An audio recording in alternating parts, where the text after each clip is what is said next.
Welcome back to episode 3 of the Build to Berlin from Kenya. This is the third week of the specific marathon block, which is 5 weeks to go until 6 weeks to go.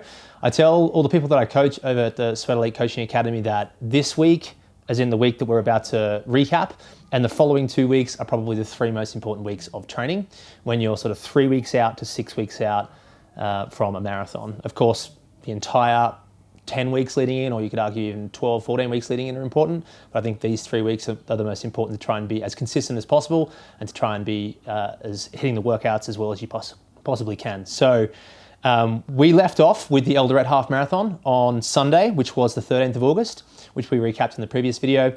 I took the following day off. On Mondays, I almost always, that's the recovery day for me where I either take completely off, or sometimes if someone convinces me to come for a short jog, or I just feel like going for a short jog in the afternoon, I will.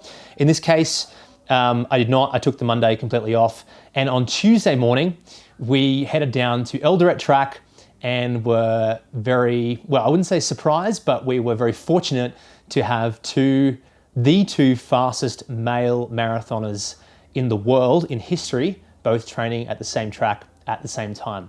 We knew that Eliud Kipchoge would be down at the track in Eldoret at a track called Annex, which is a university. I think it's called Moy University. I could be wrong there, but we knew that he would almost certainly be down there because he's been training at that track every Tuesday.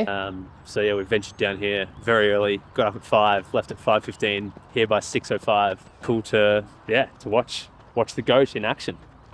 And we were very surprised to see Kelvin Kiptum down there training as well at the same time as Eliud Kipchoge. They're both preparing for different events though. Kipchoge is preparing for the Berlin Marathon. Kelvin Kiptum, who has run the second fastest time in history, 2:01, I think it's 25. So I think it's 16 seconds slower than Kipchoge's world record, or it's very close to that. He was down there as well. He was jogging around the track, and it was funny because very few people, I think, recognized Kelvin Kiptum. Everyone knew who Kipchoge was, and people were taking photos and videos of him. But I don't think many people knew, at least the foreigners, who Kiptum was. So I sort of saw him walk very close to us where our bags were, and I went straight up to him and said, are you Kelvin Kiptum? Because I thought I'd recognize him. And he sort of said, yes. And I said, oh, wow, it's a very privilege to see you down here training. You know, you're quite well known in Europe and the US. And his response was, he was almost surprised, which is interesting given that he just won the London Marathon. But Eliud Kipchoge was doing 8 by a mile. He was doing them in around 4:40 to 4:42, which is just over sort of 70 seconds per lap. Looked very comfortable doing so. He was taking 200 meters jog recovery in just over a minute, I think. And Kelvin Kiptum did a slightly different workout in a different group. They're not training together. His workout was, I think it was 4 by a mile in around about the same time, and then 5 1200s that were quite a bit quicker. They were going through the K in about 2:42 to 2:45. So their lap pace there was much quicker. It was sort of closer to 65. Their recovery was about the same, 200 meters jog, and Kelvin said he was training very, very well. He was excited for Chicago. We hope to go and do a run with him in the near future, but we'll see. He does live a bit of a distance away from us. But back to the week in training. That afternoon, I did a 14.9 kilometer easy run at 4:26 pace on my own. Felt good, just a recovery run. I'm noticing that, as mentioned in the last video, the day after the long run on Monday, I'm really fatigued, but then I tend to sort of feel quite a bit better about 48 hours later. So in the afternoon, 14.9K at 4:26 pace.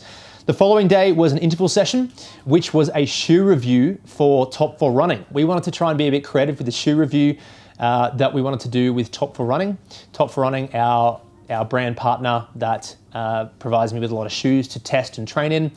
We didn't want to just sit at a table and talk about the shoes. What we thought we would do in this shoe review was actually test the shoes as I was running. So we did an 8 by 1200 meter interval session where I picked 4 super shoes that Top 4 Running had sent to me over the last couple of months, and I was going to use them throughout the workout. So I used one super shoe for 2 reps, and then I changed shoes, and then did, after 2 reps, a different pair of shoes.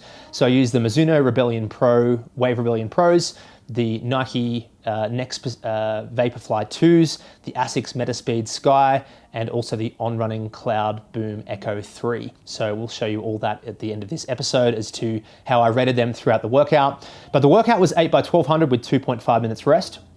Eric from Hong Kong, who I've been doing most of my training with, I'm sure those of you that watched the previous episodes would be familiar with now. He was doing 8 by 1300 meters with 300 meters jog recovery, but in order to do the shoe review a little bit easier, I was cutting the 100 meters short so that I could place the shoes at the end of the track after just doing 3 laps, obviously 1200 meters being 3 laps. So they were all in around about 350, the 1200s, which is going through the K in an average of about 311, 312. And yeah, perfect workout. They were very consistent. Recovery was about 2.5 minutes. I felt like it was probably about a 90% effort towards the end. And yeah, you'll see all the footage of that towards the end of this episode. That was the sort of featured video footage of the week, the midweek workout on Wednesday. So easier days on Thursday. I did a lap of Africa with Angus, the Africa Loop, which looks like a map of Africa, sort of, which was 18.1K at 4:30 pace. Apologies, the afternoon after the workout on Wednesday, I did a very easy jog, a 6K jog. I just skipped past that accidentally. But recovery runs all the way through until Sunday, which I'll go through. On Friday, 12.8K in the morning at 4:39 per K pace, right around an hour. All of these easy runs, by the way, are done purely to feel, not really paying attention to heart rate. The paces are all over the place because the elevation gain in some of the runs is 100 meters and some of them are almost 300 meters, depending on the route that we take. Kenya, as anyone has become familiar with now through other video series or through this video series, would know that it's super hilly here. There are flatter routes, there are hillier routes, but it's very hard to find a 10K run that's less than, say, 100 meters of elevation gain. And for a trail runner, that's nothing, but for a road runner, that's pretty hilly, and obviously with the altitude, it makes it a bit harder. So Friday, 12.9K in the morning, 8K in the afternoon at 4:55 per K pace. On Saturday, I did 10 miles, 16.1K at 4:32 per K pace. Put a bit of a joke up on Strava about the On Cloud Surfer Kenya colorway is now available because the shoes are just so destroyed by mud. You can see a photo here. And then the next day was a big marathon specific session on the Sunday with Eric, Kieran and Isaac. So in this session, I basically joined Eric. He sent me through his workout earlier in the week and I thought it was really suitable for what I wanted to do. It was 10K where we started easy and built to moderate. We had no set pace for that, but that ended up being a bit quicker than I thought. I'll go through the paces after I explain the full session. 10K easy to moderate, 10K at marathon effort, 5K steady, 5K at marathon effort, 5K steady to make 35K in total. So basically 2 blocks there, a 10K and a 5K at marathon effort. Again, marathon effort is sort of marathon pace adjusted to training fatigue, altitude, hills, which is probably very roughly about 10 to 12 seconds per kilometer up on Moyburn Road. 2,150 meters elevation, about 7,000 feet.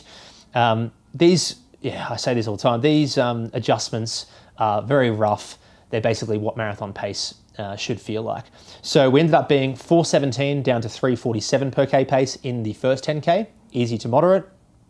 The 10K marathon effort was at 3:29 per K pace, slightly uphill, and I definitely pushed it a bit too hard in the first couple of K of this segment.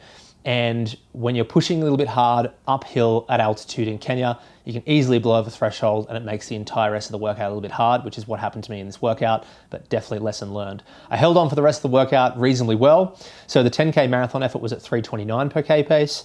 The 5K steady was at 3:47 per K. I was hoping that would be closer to 4 minutes per K, but Eric was pushing the pace. He was clearly feeling very good this day because he was putting distance on me in every single segment.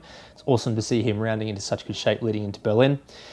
The next 5K marathon effort was at 3:32, a little bit slower than I would have liked. Eric ran it at the right pace at about 3:25, 3:26. I tried to stick with him, but I just knew that if I did, I'd be blowing way over threshold and I'd be pushing way too hard.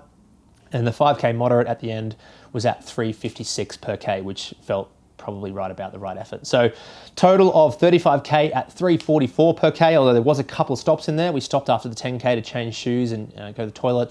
And there was a short stop after the 5K marathon effort, which was at about the 30K mark. So, the average pace there is not super relevant because we did stop a couple of times, but pretty good workout. Honestly, I came away from this workout thinking, probably grading it about a B+ for me.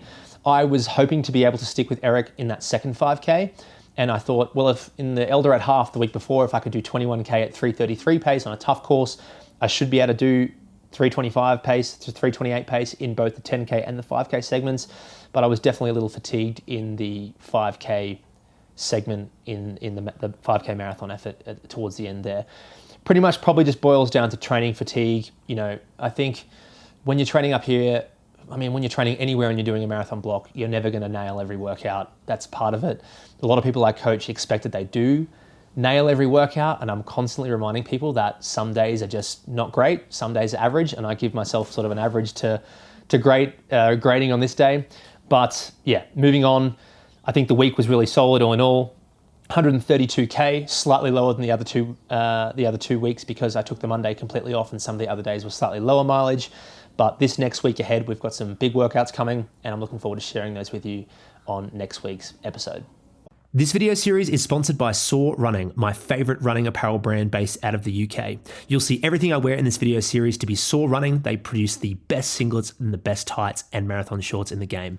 Top for Running, one of Europe's fastest growing running retail stores that stock all the top brands, all the latest models at the lowest prices. You can see them at the Berlin Marathon. They'll have a booth at the Expo. If you're looking for a new pair of racers or trainers, do not look past Top for Running and use the code SWEATELITE at checkout to score the lowest possible price. You can find the link in the description of this video. Precision Fuel and Hydration, look no further for the highest quality electrolytes, carbohydrate drink mix, and gels on the market. The caffeine gel is my absolute favorite, and you can use the code SWEATELITE-YT for YouTube, 15% off your order at Precision Fuel and Hydration. Pillar Performance, a sports micronutrition company that I've been working with for quite some time, that create the triple magnesium blend that has really improved my sleep. You can use the code SWEAT15 for 15% off your first order.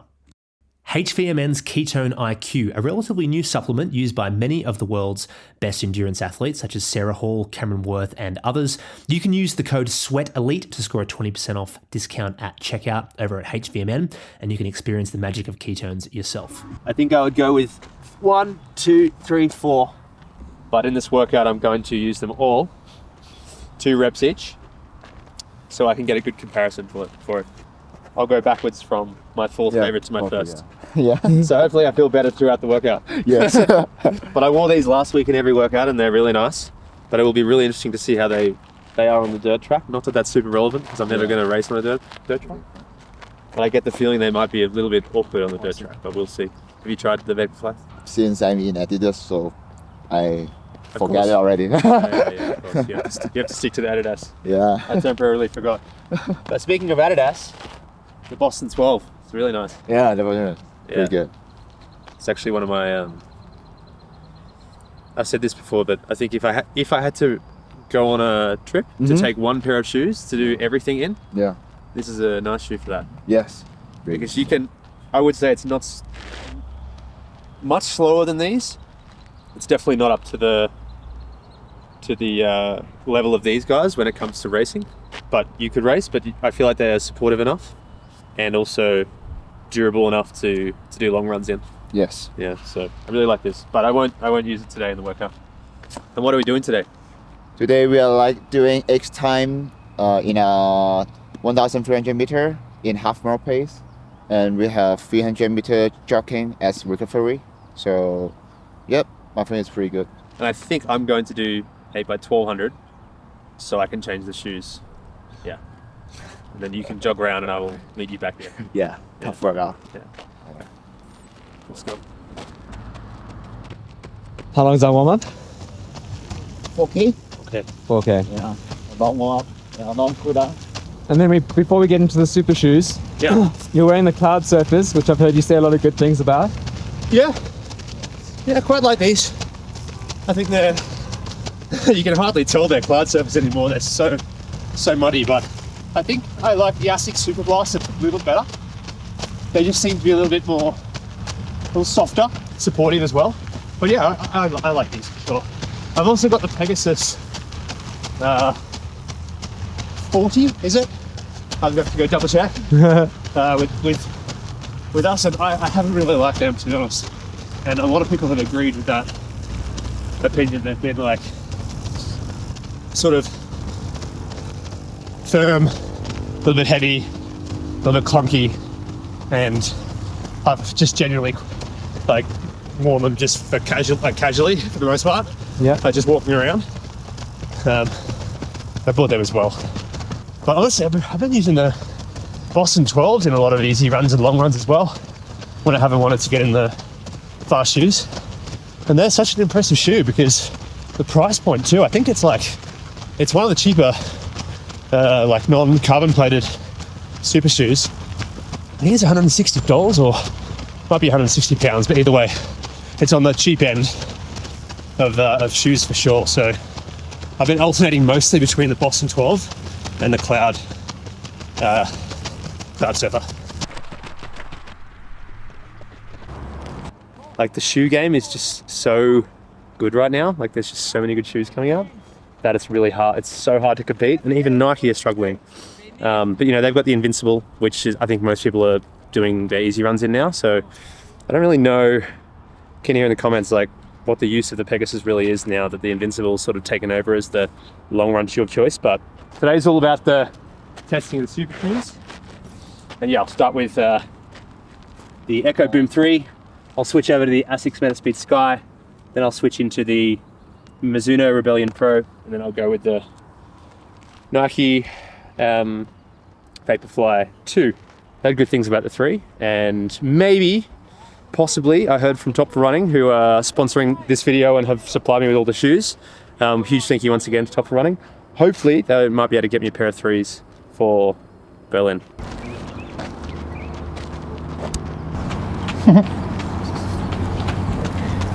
It's rare to see this coach in a good mood, but seems like his athletes are doing well today. This is On's third edition of their super shoe. And as I said before, I watched I watched some shoe reviews and people tend to have a binary response. It's like I like them or I hate them. I give almost all shoes these days, at least Top Running give to me at least a sort of 6 out of 10 or a 7 out of 10. And I like these, I really do. I've done a lot of training in them, I really like them. I just would favor others over them when it comes to racing or training. That's all.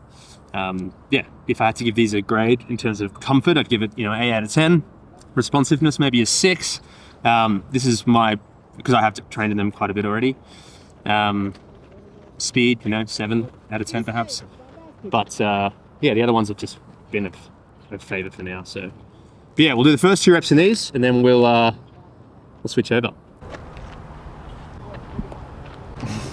Going 3-12 through the K, so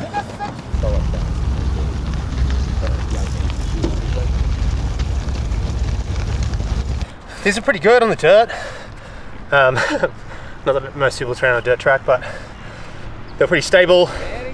Not too much of an issue with any sort of instability, despite the fact that the track is a little bit it's not rocky, it's just like not dead flat like a few little ridges, but I think these will be totally fine too because it's quite a wide sole. So yeah, I think I've worn these twice, quite like them, would definitely consider racing in them, but I'm just really seeking and a fan of the responsiveness of the shoes, the ones that feel like they're just giving me a propulsion forward, because once you test with the Vaporfly and Rebellion Pro and you get used to that, it's sort of hard to go back to a shoe that doesn't give you that, I guess. So yeah, no difference in opinion.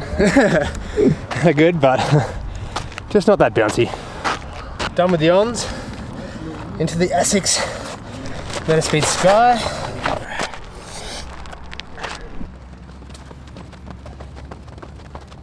Another 350. I think the first 2 were 352. These 2 actually feel remarkably similar to me. Both very similar responsiveness, similar weight, feels like. Yeah, they're both good for sure. Like, I'm more than happy to train in these to keep those ones sort of fresh, ready for race day. I think it's always good to race in a pair that have done less than 50k, because they do start to lose their, depending on the type of shoe, they've all got the different names for their foam and support. But yeah, I'm stoked training in these for sure. And just genuinely based on pure feel then, I could hardly tell the difference between these 2 personally. Many would probably disagree with that, but I feel like the rocker and the plate and the amount of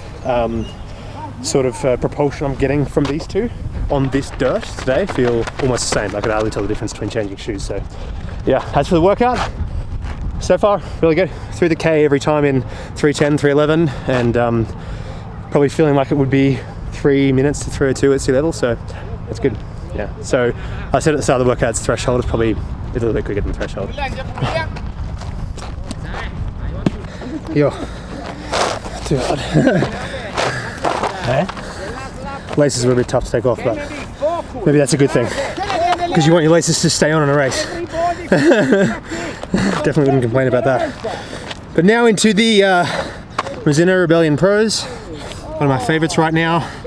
They have quite a different feel to the other two, in a sense of just the rocker, feeling like you're rolling forward.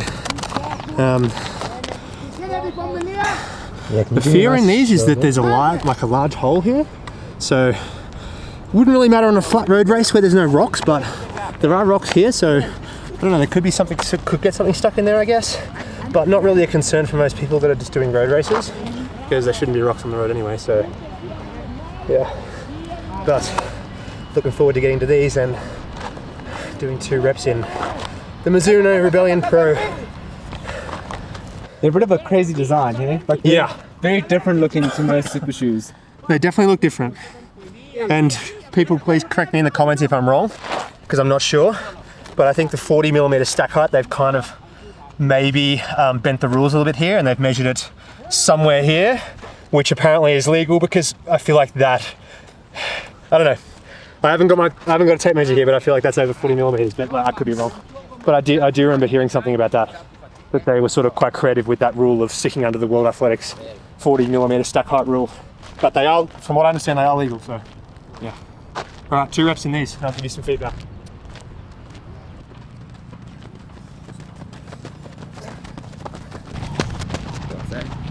Yeah, so very different, way softer, way more, I'm overusing the word propelling, but that's what it is. I found it a little bit like they weren't gripping so well, honestly, and that surprises me because they feel grippy there, but they felt almost a little bit like they were sliding underfoot, which again probably wouldn't matter to most people because we're on a dirt track doing the best we can here with our facilities. There's no tartan tracks in the area that are open, so probably wouldn't, like the complaint I'm making here probably wouldn't matter to most because I think it's just purely the surface. But yeah, so good otherwise, because I wore these, as explained in the previous video, on Moi Ben Road doing the 4x10 minutes and the half marathon, and no issue on the road whatsoever with grip. So yeah, these are just so soft. It was almost like you're running on clouds, which is a nice feeling for sure. And every step it feels like it's giving me a little bit of a an advantage in a sense of pushing me forward just a couple % at most. So that's 5 done. That was 3:49, so slightly quicker. Went through the K in 3:09, I think, 3:09 high. So 3 to go. These guys are running well. Eric's in good shape. I mean, he's looking pretty comfortable. I know he was behind me then, but he's been in front of me for most of them, and he's looking really easy. So it's definitely good signs being able to run 3:10, 3:11, 3:12 pace up here. Not feeling like you're really producing a whole lot of lactic and diving deep into the VO2 zone. He looks like he's sort of maybe just above threshold, just sort of hard on the threshold, so it's good. All right, number 6. One.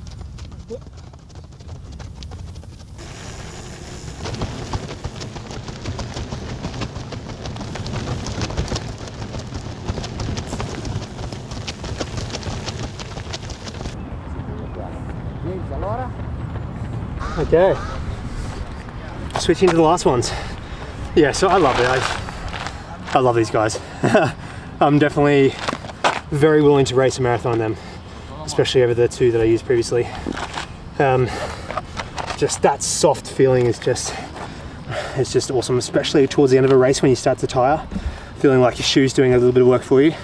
That's what the Mizuno, I believe I'm missing a word, Wave Rebellion Pro do. But now I'm switching into the Vaporfly 2, which is the shoe I've worn for my marathon PB and second fastest time.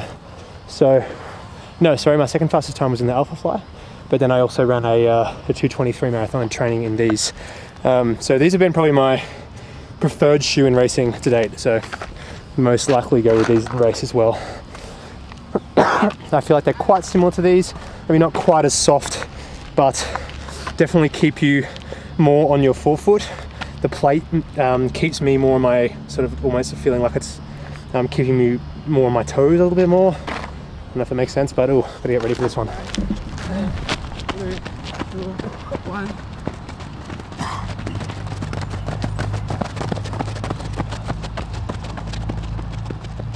I have to say these are still my favourites.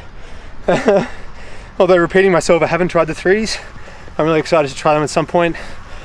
These just feel like, I don't know, it's just the perfect level of firmness. It's not quite as soft as these guys. There's got to be a better word to use than I'm using, but it just feels like they keep me more up on my toes. And they feel like they're just helping me move forward a little bit more than the first two. The Rebellion Pros are definitely softer landing, and they feel like they're giving me more of a bounce.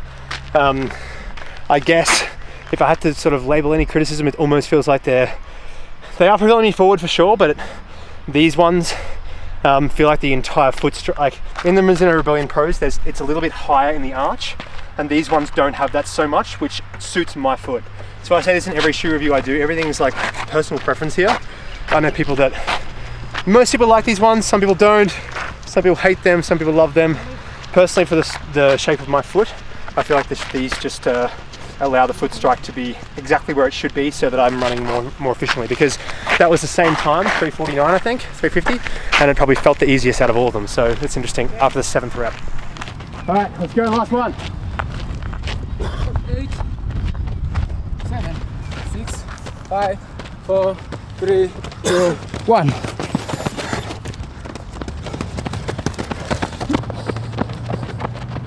Done. 3:45. Last one, 5 seconds quicker. Didn't really feel it much harder. Yeah. The question of what are the best super shoes? There is definitely no answer to that. There's no correct answer. Personal preference is the answer, and yeah, the Nike range definitely suit my foot the best, as I said, as I was rushing to get to that last rep. But I almost felt like those last 2 reps were the most comfortable and smoothest for me. Now, maybe there's partly a placebo effect of just always convincing myself the Nikes are the best for me, but honestly, at number 5 and 6 in the Rebellion Pro, I thought nothing to do with the shoe. I thought, okay, the workout's gonna get pretty hard at 7 and 8, and maybe to the point where I'd have to slow down. Stuck to the same pace, even picked it up at the end, and felt just the same, more or less. I did check my heart rate a couple of times. It was like right on 170 to 173 in the last 100 meters of every one, last 200 meters of every one. So yeah, I guess my pre-workout guess based on preference 1st to 4th is exactly what the post-workout analysis result is. So yeah, that was fun to do. I definitely probably took a little bit too much time changing shoes, and if you do try that yourself, maybe leave a bit more recovery between the reps. We're having about 220, 230, but let's check in with the other guys to see how they found the workout. I love how this pile of shoes looks completely different to the beautiful line we had at the beginning. Yeah. Almost 8K. And we are done. Well done, man. Well done, guys.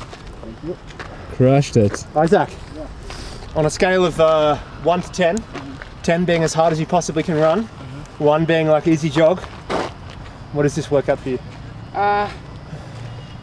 1 to 10, maybe 6. What? Awesome. Okay, you're not running with us in Berlin then. Yeah.